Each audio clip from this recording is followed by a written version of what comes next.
I think a lot of us are in the position we are because we're not sure what we're about. We're not sure why we were created, what we were created to do, and whom we were created by. I think a lot of us are still searching because we have this emptiness inside which we're not sure how to fill it, where to go to fill it, and who to seek to fill it. We were all made for a purpose. And until you find out the reason why you were created and what you were created to do and your purpose, you will never truly understand who you are and what you're about. Check this video out, probably it will help you. Leave a like, comment, share. One love. Peace. Self. Yeah. My experience has been people attend seminars, especially self-development seminars, to look for the answer. They want to know, what is it out there I can learn so that I can be more successful? That wasn't your motivation? No, oddly enough. And I think probably you're right. I think that's what most people are looking for. I think they're looking for an answer outside of themselves, and they're never going to find it. I think by this time I realized it was something in me. I met a man here in Toronto. He was one that originally got me involved in studying this, Ray Stanford. And he told me if I didn't like the results I was getting in my life, that I was going to have to change me because they were my results. And he said, if you're going to change you, you're going to have to find out something about yourself. And that seemed to make sense. I don't think it was an earth-shattering idea. It wouldn't give anybody a brain hernia, but it made a hell of a lot of sense to me. So I started to study myself. I found most people don't know who they are. They really don't. What do you mean? I mean, I know my name, I know my age, I know where I live. Yeah, that's not what you, else though. is there? You know, that's what just size, it. If you ask the average person who they are, they'll give you their name. They'll say, I'm Bob Proctor, but I'm not. Bob and Proctor are two words. My parents give them to me. They're called names, but it's not me. It's my name. Then somebody will say, well, this is me, but this isn't me either. It's my body. Like you never phone down here to the studio and say, body won't be in today. It's sick. Okay. You know, we don't say am hand or am leg. It's my hand, my leg, my body, my name. Who am I? Well, that's an interesting question. And I believe if a person will start to study that and look for the answer, they'll find it. See, I think we live simultaneously on three planes of understanding. We're spiritual creatures, we have an intellect, and we live in physical bodies. Okay. But because we lack awareness or understanding of who we are, we're totally locked into a physical world, and we let things outside of us control us. 95% of the population are reacting to life. They're not really living at all. Okay. And would you call that one of the barriers to success? Oh, there's no question about it. I think there's two barriers. Success is a funny word. Nightingale had a great definition for it. He said a person's successful if they know where they are and they know where they're going and they're progressively moving in that direction. He said that success was the progressive realization of a worthy ideal. Anyone that has a goal and they're moving towards it, they're successful. Most people think that you're successful if you have a lot of money. Quite often you have a lot of money if you're successful, but it isn't. I wouldn't say Mother Teresa has a lot of money. Okay. No, but she's a pretty successful lady. So it's... okay, so that barrier to success... Well, there's a couple of them. Okay. I think there's two barriers. One is our conditioning.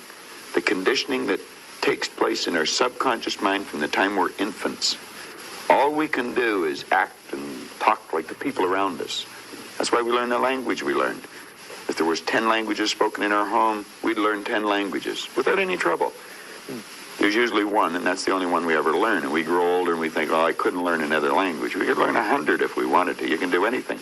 But I think we're conditioned. We have a real strong conditioning, usually with not some very good ideas. And then that's the barrier that's inside us. The one that's outside of us is our environment. We have a tendency to act like everybody around us. And if you think about this, it does make a lot of sense. Because if you study statistics, 95% of the people live their entire life and never live the way they want to live.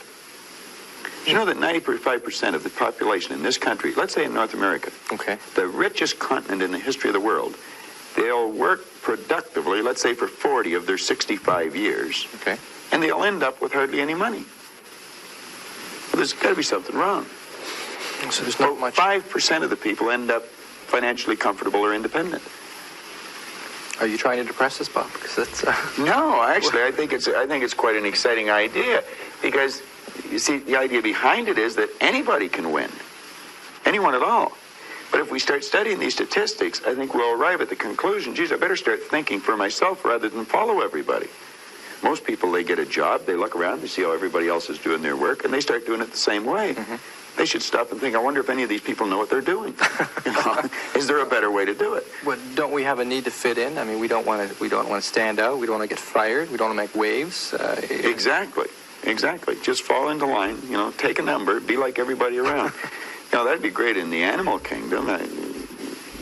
But human beings aren't supposed to live that way. I think we should make a few waves. We should maybe stand out, be different. Not for the sake of being different, Okay. but because we are different. We all think different thoughts.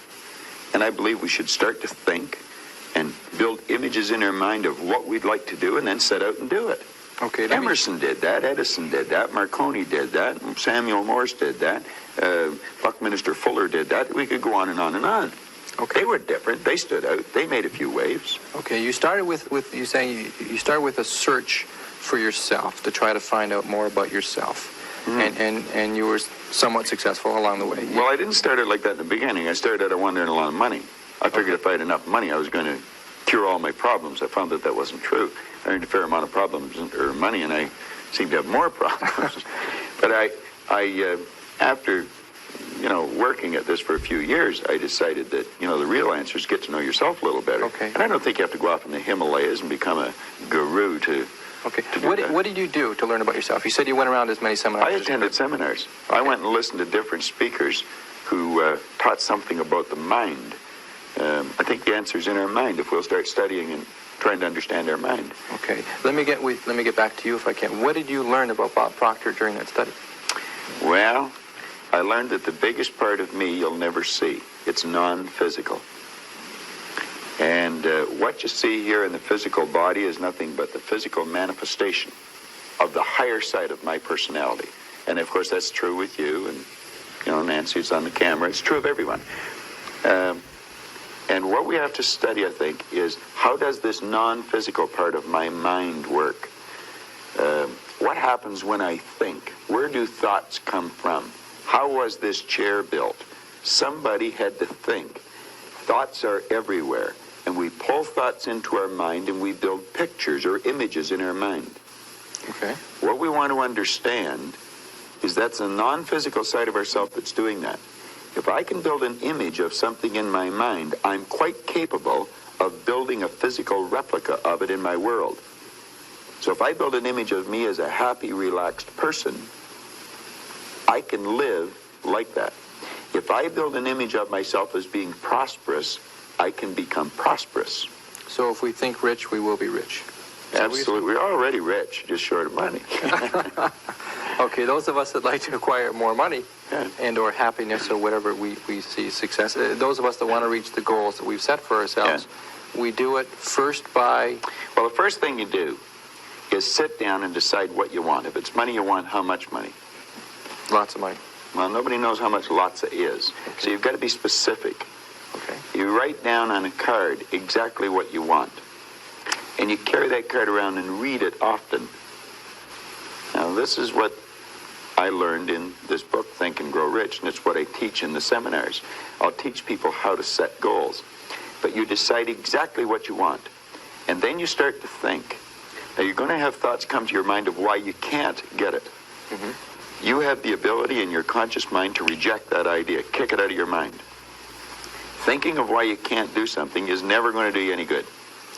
And keep thinking until you start to think of thoughts of how you can do it. And the way will be shown to you. It comes in the form of images in our mind. Think of how you can and not why you can't. Okay. So our first step is to set That's the some first goals. step. And think about how we can go about reaching those goals. Exactly. And just think of how you can. Now, I would say before you get into that, you should get a good book and start to study it. Select a person who is already doing something that you'd like to do. Get to know that person. Go to the experts for advice. Don't ask the person next door, your mother, father, brother, or the guy that works beside you, because they don't necessarily know. There's no point in asking a person how to earn a lot of money if they're only earning $10,000 a year. They don't know. If they knew, they'd probably be earning a lot. It's like, don't go to a sick doctor if you want to get healthy. Okay. So you find someone that you can go to for advice, get a real good book and lock into that book and start to study it. Like, I've had this one that looks like a Bible, you know. But this is Napoleon Hill's book, Think and Grow Rich. I've been reading this thing now for 23 years. I'll probably read it for another 23 years. I get another good book that I brought over here today. It's called The Power of Your Subconscious Mind. Now, I'm not getting a commission for selling this. The author's dead now. He's been gone for a couple of years. But Dr. Joseph Murphy wrote this book, The Power of Your Subconscious Mind. And that's probably one of the best books that you're ever going to find, because you're going to learn something about your mind when you read this book. Okay. Now, I read a lot of books. I've got probably 1,000 books sitting in my den at home in my library. But the one that I carry it everywhere I go, and I read it all the time, is Think and Grow Rich. I never stop reading it. Now, where's the value for you to reread that and read Well, it again? I mean, you must know it well enough that... I think I could probably recite it verbatim. But the secret is, I once read in a book where it said, when you read a good book through the second time, you don't see something in it that you didn't see before. You see something in yourself that wasn't there before. You see, when I read this, I create a greater awareness. Let me just read you one line out of here, or 2 lines. Okay. Hill said, the missing link in all systems of education known to civilization today may be found in the failure of educational institutions to teach students how to organize and use knowledge after they acquire it. He went on to say that we should understand the real meaning of the word educate. It's not going to a brick and mortar edifice for 25 years. That's gathering information. You'll probably develop your memory, but I would question how well you develop your mind. And I'm not against education, because I encourage my children to go to school, as we know it. Now, he said the word education comes from the word educo. And he says it's derived from the Latin word educo, meaning to induce, to draw out, or to develop from within. An educated person is not necessarily one who has an abundance of general or specialized knowledge. An educated person is one who has so developed the faculties of their mind that they may acquire anything they want or its equivalent without violating the rights of others.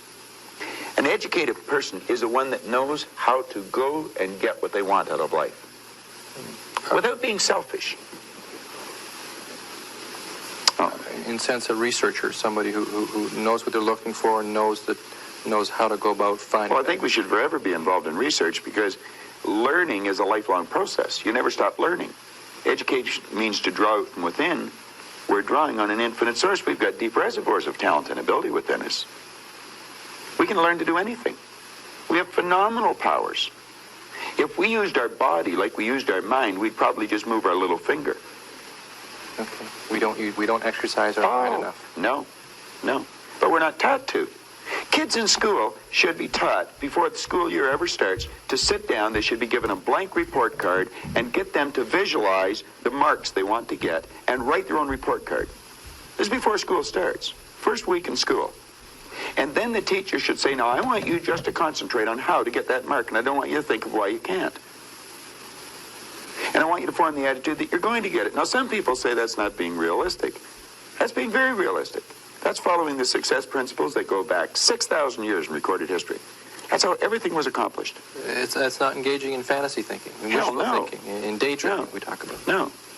Well, that's where all greatness comes from. Greatness comes from fantasy. I would imagine that when Edison first saw the light bulb, he was fantasizing. But he kept fantasizing, and he built it into a theory, and then he built it into an image, and then he built it into a fact. Ah. I mean, when I was a kid, it was a fantasy to think of going to the moon. We've been up there with cars, playing golf. Okay, you mentioned in terms of success principles, attitude, this business of attitude. Attitude. It takes in the way you think, the way you feel, and the way you act. I'd have a difficult time really explaining attitude right just in a conversation. I use a board in the seminar, and I did an attitude seminar last night. We spent 3 hours dealing with that one subject, so to do it here in 3 minutes, I can do it. I haven't learned how yet. Okay. Let's put it that way. I recognize it's difficult because we You have talk... to have a winning attitude, though, Tom. Okay. In human relations, we talk about the toughest thing with managing people. The toughest thing to deal with is their attitude. That's right. That's almost impossible. And that's the one to thing where change another management person. falls down. But we can't change people's attitudes. Well, nobody can change another person's attitude. The only attitude we can change is our own. But you see, if management have the idea it's their attitude and we can't do anything about it, then they're not going to do anything about it. But if management arrive at the conclusion, yes, it is attitude, and let's teach the people something about attitude. Let's teach them something about themselves. Let's make them realize that they're worth something, that they're valuable, that the greatest resource we've got. Companies spend about 65% of every dollar that comes in goes back out on employees and wages and benefits, and yet management knows less about employees than anything else. They know more about the gadgets and the widgets than they do about the people. Okay, so your suggestion is we develop a winning attitude. Absolutely. Can you define that for me, first of all? What is a winning attitude? Well, if we can understand, let me digress for a second. The whole universe operates by laws, and there's a law of opposites. It's called the law of polarity. Everything has its opposite. There's a right and a left side. Mm-hmm. There's a front and a back, an up and a down, a hot and a cold, positive and negative, yin the yang, you know. Well, you can think negative or you can think positive, but you can't think both at the same time. You're only going to think one way at one time. And we have to train our mind to think or look for the positive or the good in things. There's good in everything. There's no such thing as no good. Car broke down on the way over to the station. There's something good about it. There's something good about it. Now, you may have to look to find out what it is. Okay. Yeah.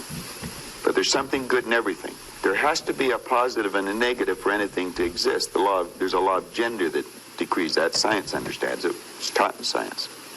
Well, once we understand that there's this law of opposites, there's negative thoughts or positive thoughts.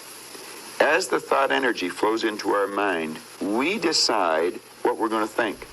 A person's out at work. They can decide to think, I can't find a job, but they can decide to think, I can. If they're thinking, I'm going to find one, then they'll start attracting a train of thought to them, figuring out how to find it. You really have to understand how your conscious and your subconscious mind works in relation to your body or your physical world to understand attitude. Attitude should be taught as a subject in school ahead of reading, writing, arithmetic, or anything else. Because it's a person's attitude that's going to determine the marks they get. Okay, and maybe part of attitude or related to attitude is this business of self-image, which you talked about. Yeah. Well, that would, like we were talking about success principles, and I was saying, you got to get the winning attitude, you've got to set a goal. Then you have to work on self-image. Now, when we think, we build images in our mind. Dr. Maxwell Maltz discovered the self-image concept as we know it today. In 1960, he was a plastic surgeon. And he realized he was operating on people. He may removed a nasty scar from their face. And he noticed sometimes when he removed the scar or maybe did a nose job on them or something, there was a great psychological change took place in the person. Where they may have been introverted, they started to become very gregarious and outgoing. And he postulated that there must be two images that we have, an exterior image, and we also have an inner self-image. Mm-hmm. And he started to study this, and he wrote a magnificent book on it called Psycho-Cybernetics. Mm-hmm. And psycho-cybernetics, psycho being the mind, cybernetics being the science of control and communication. And he goes into this, and he explains how every one of us has an image in our mind of ourself. And it's called a self-image. Too many people don't know much about themselves, and so they don't have a very good image of themselves. And you'll often notice that people will shy away from you. They won't look you in the eye. They'll look down or look up. They'll never try to do anything of any great consequence because they don't think they can. They have a poor self-image. Okay. Part of that is because through school we're told about what we don't do well. We failed here, we had low grades, or that we could only be part got of it. 60% Yeah. or whatever. Okay. Yeah. I think there's been a great disservice done with the IQ test in that respect when you're bringing out school. Binet, the Frenchman, back around the turn of the century, invented the IQ test, and then we brought it over from Stanford over here, and we'll test a person's intellect, and then we'll brand them good, bad, smart, not, and that's not true. We can change IQs by changing self-images. Mm-hmm. But yes, if we're told we're not very good, you're just like your dad, you're a bum, you're never going to do well, you didn't go to school, you can't win. Okay. Well, that's all that's all false. We can do anything. And we should be encouraging a child. Give him a pat on the back rather than a kick. Okay, what can we do? Members of our viewing audience right now, most of us walk around with some degree of a self-image. Is that fair to say? We all have a self-image. Okay, would you say most of us have a negative self-image to some degree? Well, let's say we can all improve our self-image. Okay. I don't care how good your image is, you can improve it. Okay, how can we improve it? Something specific. How can we go about making our self-image more positive? Well, Again, you know, you're getting into a whole day seminar. If I could give you just a simple tip on it, if a person would sit down and let their body relax, totally relax, Okay. and then start to visualize in their mind, see themselves the way they want to see themselves. Which may take a good deal of thought, since we're not Well, you sure if that relax, occurs. yeah. And I mean, in terms of how we want to see ourselves. Maybe we don't know how we want to. relate it to something specific. Somebody we admire, maybe. Or, Possibly. Somewhere we'd like to see yourself down the road. Okay. Yeah, see how you'd like to live your life. See yourself living it that way. Okay. Now, understand that that's a picture in your mind. When you pick up a book, the book is nothing but a picture that an author has painted in words. Van Gogh, the great artist, was asked one time how he did such beautiful work. He said, I dream my painting, and then I paint my dream. They get the picture in the mind, and then paint it on the wall or on the canvas. Well, if we would relax and build the image in our mind of how we'd like to see ourselves, how we'd like to see ourselves acting in life, relating to other people, our social life, see ourselves in the position we hold, or how we make our sales presentations if we happen to be in selling or something, and then take that picture and describe it, write it out in the present tense. I am so happy now that I see myself, and write it out. Now, a lot of people will laugh at this and say, that doesn't make any sense. It makes a lot of sense. They can't tell you why it doesn't. I could spend hours telling you why it does, and I could explain it in such detail that everyone would understand it. But write out a description of how you'd like to see yourself. Start to read it, and read it, and read it, and read it every day. Carry it around and keep reading it. The one point that all the great teachers, all down through history, have all agreed on, they've been in complete unanimous agreement on it, we become what we think about. Now, it may be fantasy at first, it might even appear to us as being a lie. But if you read it often enough, you'll start to believe it.